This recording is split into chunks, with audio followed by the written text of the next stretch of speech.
We're very close to completing chapter 2 now, with just 3 missions to go. This mission by far is one of my favourites in the game. This is where we finally get to upgrade our Deadeye and the ability to manually tag targets. I will fast forward some of the unnecessary parts to reduce the length of this video, but please don't be tempted to skip, otherwise you may miss important information and advice I'm trying to give you. If this guide ends up helping, I would really appreciate you clicking on the like button to help the algorithm, and drop me a comment, especially if you have extra help that can assist others. With that being said, we must meet the following objectives to get a gold on this mission, and there's a lot of them. 1. Kill all the train guards before Sean fires a shot. 2. Clear the baggage car of loot. 3. Escape the law within 1 minute and 30 seconds. 4. Get 10 kills in Deadeye. And 5. Complete the mission without taking any health items.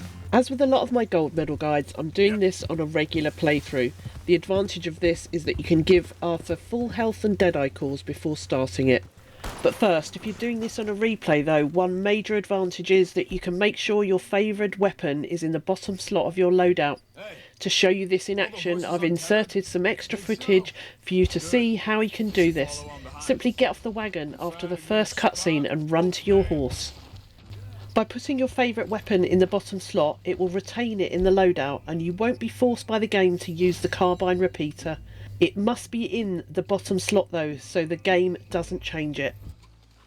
Back to my regular playthrough now. I will now fast forward this cutscene to when we get on the wagon and make our way to the train.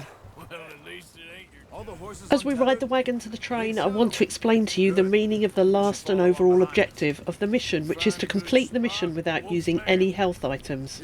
Health items include any food in your bags that you've either cooked or picked up, such as meat or cans. It also includes tonics such as health tonics, miracle tonics, moonshine, or anything else that fortifies your health. You can, however, take any items and tonics that fortify your stamina or Deadeye cores only, such as alcohol, bitters, chewing tobacco, or snake oil, because these do not affect your health. Now the overall objective is explained, let's fast forward to the exciting part and the amazing shot of Arthur as he stands on the ore wagon to stop the train.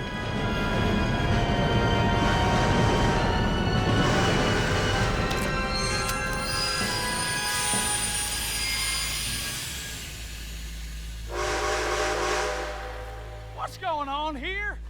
From this point on, it's going to be full on, so I hope you're ready for the ride.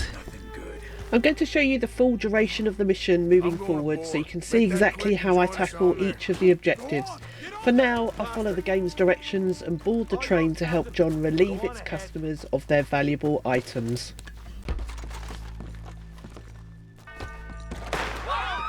Everybody stay calm and nobody will get shot. Go! I absolutely love this part and go to town by robbing all the passengers of extra items as I walk through the train. However, this isn't necessary or essential if you're concerned about your honour level. You just need to interact with the specific NPCs that John asks you to in order to encourage them to give up their valuables. What's the problem here? I'll do anything. Money, valuables, now! Don't do this. Just give it to him, Thomas, please. Okay, okay, in the bag, everything you damn it. got. Keep it coming, don't be shy. People like you make I me need sick. all your money, my You seem to friend. think we're playing You got a games. big problem. No, please. I'm gonna count to 3. 1, 2. God damn it! Sick is better than dead, lady. I'm losing my goddamn patience. Let's just do what he says so this can be over. Ladies and gentlemen, this is a Money, robbery. Let's make nothing this quick. else. Make me hurt you. Tough guy, huh? You sure about that? No, you go You ahead sure and this look son for of the a baggage bitch we car. ain't playing around here? Why are you wasting our time, huh? Quick, come on! This is Come on, partner. Come on, quick! everything you got. Money, valuables. I wasn't We ain't gonna leaving till rob this you, bag's ma'am. full. You won't get a damn Alright. cent from me. Let me hand you over to my Everything friend you then. got. Don't be an idiot. Money now! Son of a bitch. Come on, cup it up, people. Don't be shy. Everything you got. Let's go. Empty your pockets, mister, and you can be on your way. When entering the last carriage, this is when John tells Arthur to go ahead and join Sean in the baggage car. This will be the moment where our Deadeye is upgraded and we can finally manually tag targets by using R1 whilst we aim. Many people playing this mission for the first time around would have missed the game's directions here. To manually tag a target, you must be aiming first by using L2 or left trigger. You must then activate Deadeye by pressing R3, which is the right stick pressed down like a button. With Deadeye active, you then need to move your weapon reticle to the head of the enemy. To tag it, you then press R1 or right bumper on the Xbox. At this point, if you have other enemies within range, you could continue to move the reticle to tag multiple enemies. Once you've tagged the enemy, you then press R2 or right trigger to shoot the target. As soon as you've pressed R2, you will immediately come out of Deadeye. Note that the longer you're in Deadeye, the faster your inner core will drain. So as you will see, I usually only take on more than one target if they're close together and I can tag them quickly, so that it doesn't drain the Deadeye core. In order to fortify your Deadeye core, use snake oil or chewing tobacco before the outer bar depletes. We're now going to focus on the first objective, which is to kill all the train guards before Sean fires a shot. There are 4 guards you have to kill. The first is the one attacking Sean, the second is the one that appears on top of the roof, and the third and fourth appear at the back of the baggage car. You need to be quick, and using the new tagging skill will help meet this objective.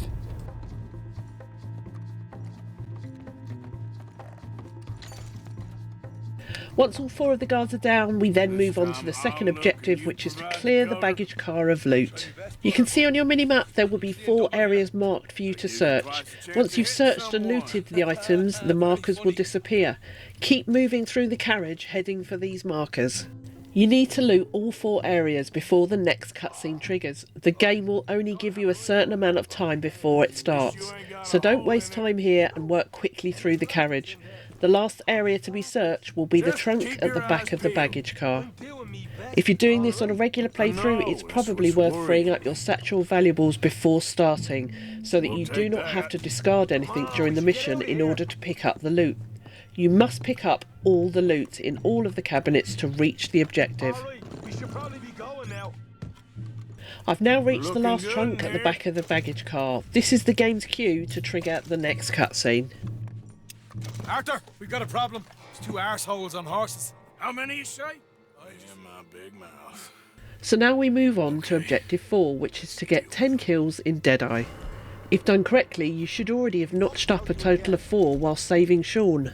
It's worth also noting that the game is not expecting you to get headshots.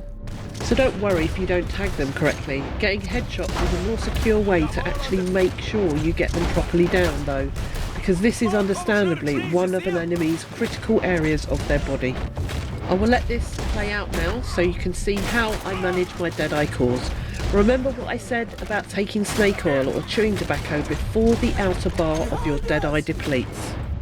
Using these tonics fortifies the outer bar and stops the inner core from draining. If the inner core drains and becomes red, it will be much harder to target anything in Deadeye, even when using snake oil. As soon as you hear the gang whistle their horses, the gunfight is over, and it's now time to escape the law within 1 minute and 30 seconds. Use the minimap to see where your horse is and run over to mount up. All you have to do now is head for the back of the train and follow the railroad track to escape. This is by far the quickest way to escape the law, and you won't even need the full 1 minute and 30 seconds the game gives you to escape. Just be careful to stay on the track, as there are places you could potentially fall off it.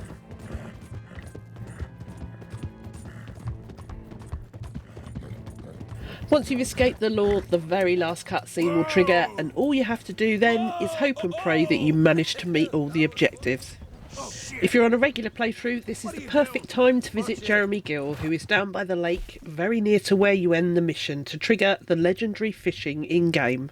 If this guide helped you, please remember to hit the like button, and thank you for watching.